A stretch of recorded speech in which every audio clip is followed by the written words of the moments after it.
Hello friends, welcome to the channel. In today's video we dive into the interpretation of scripture by Neville Goddard, a powerful exploration of how sacred texts are not just historical or religious records, but living symbols reflecting the journey of human consciousness. Discover how Neville unpacks hidden meanings in the Bible, revealing that these ancient writings are truly about your inner world, imagination, and personal transformation.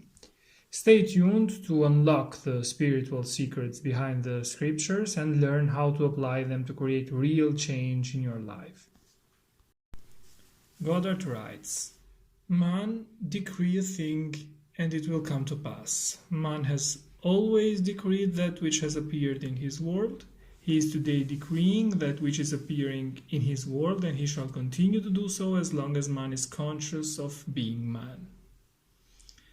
Nothing has ever appeared in man's world but what man decreed that it should. This you may deny, but try as you will, you cannot disprove it, for this decreeing is based upon a changeless principle. Man does not command things to appear by his words, which are more often than not a confession of his doubts and fears. Decreeing is ever done in consciousness. Every man automatically expresses that which he is conscious of being, without effort or the use of words. At every moment of time, man is commanding himself to be and to possess that which he is conscious of being and possessing. This changeless principle of expression is dramatized in all the Bibles of the world.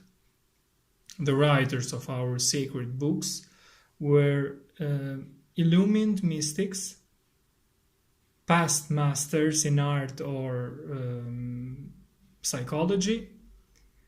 In telling the story of the soul, they personified this impersonal principle in the form of a historical document, both to preserve it and to hide it from the eyes of the uninitiated. When man sees the Bible as a great psychological drama, with all its characters and actors as the personified qualities and attributes of his own consciousness, then and then only will the Bible reveal to him the light of its symbology. The perfectly disciplined man is always in tune with the wish as an accomplished fact. He knows that consciousness is the one and only reality, that ideas and feelings are facts of consciousness and are as real as objects in space. Therefore, he never entertains a feeling which does not contribute to his happiness, for feelings are the causes of the actions and circumstances of his life." Moses stated, "I am that I am." Now, here is something to always keep in mind. You cannot put new wine in old bottles or new patches upon old garments. That is, you cannot take with you into the new consciousness any part of the old man. All of your present beliefs, fears, and limitations are weights that bind you to your present level of consciousness. If you would transcend this level, you must leave behind all that is now your present self or conception of yourself. To do this, you take your attention away from all that is now your problem or limitation and dwell upon just being. That is, you say silently but feeling to yourself, "I am." Do not condition this awareness as yet, just declare yourself to be and continue to do so until you are lost in the feeling of just being, faceless and formless. When this expansion of consciousness is attained, then within this formless deep of yourself, give form to the new conception by feeling yourself to be that which you desire to be. You will find within this deep of yourself all things to be divinely possible. Everything in the world which you can conceive of being is to you, within this present formless awareness, a most natural attainment. The invitation given us in the scriptures is to be absent from the body and to be present with the Lord. The body being your former conception of yourself, and the Lord your awareness of being. This is what is meant when Jesus said to Nicodemus, "You must be born again, for except you be born again, you cannot enter the kingdom of heaven." That is, except you leave behind you your present conception of yourself and assume the nature of the new birth, you will continue to outpicture your present limitations. The only way to change your expressions of life is to change your consciousness. For consciousness is the reality that eternally solidifies itself in the things round about you. Man's world, in its every detail, is his consciousness outpictured. You can no more change your environment or world by destroying things than you can your reflection by destroying the mirror. Your environment and all within it reflects that which you are in consciousness. As long as you continue to be that in consciousness, so long will you continue to outpicture it in your world. There are two distinct centers of thought or outlooks on the world possessed by every man.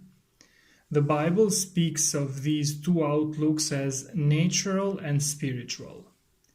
The natural man receives not the things of the Spirit of God, for they are foolishness unto him. Neither can he know them, because they are spiritually discerned. Man's inner body is as real in the world of subjective experience as his outer physical body is real in the world of external realities, but the inner body expresses a more fundamental part of reality. This existing inner body of man must be consciously exercised and directed. The inner world of thought and feeling to which the inner body is attuned has its real structure and exists in its own higher space.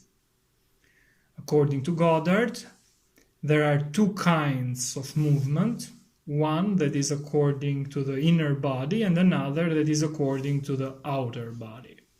The movement which is according to the inner body is causal, but the outer movement is under compulsion.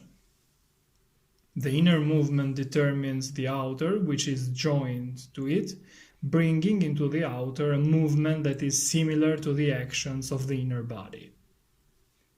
Inner movement is the force by which all events are brought to pass. Outer movement is subject to the compulsion applied to it by the movement of the inner body. Whenever the actions of the inner body match the actions which the outer must take to appease desire, that desire will be realized. Construct mentally a drama which implies that your desire is realized, and make it one which involves movement of self. Goddard continues, immobilize your outer physical self. Act precisely as though you were going to take a nap and start the predetermined action in imagination. A vivid representation of the action is the beginning of that action. Then, as you are falling asleep, consciously imagine yourself into the scene. The length of the sleep is not important. A short nap is sufficient, but carrying the action into sleep thickens fancy into fact. At first your thoughts may be like rambling sheep that have no shepherd. Don't despair. Should your attention stray 70 times 7, bring it back 70 times 7 to its predetermined course until, from sheer exhaustion, it follows the appointed path. The inner journey must never be without direction. When you take to the inner road, it is to do what you did mentally before you started. You go for the prize you have already seen and accept it. These were my notes regarding the interpretation of Scripture by Neville Goddard. This was a powerful exploration of how sacred texts are not just historical or religious records, but living symbols reflecting the journey of human consciousness. Thanks for watching. See you in the next videos. Take care.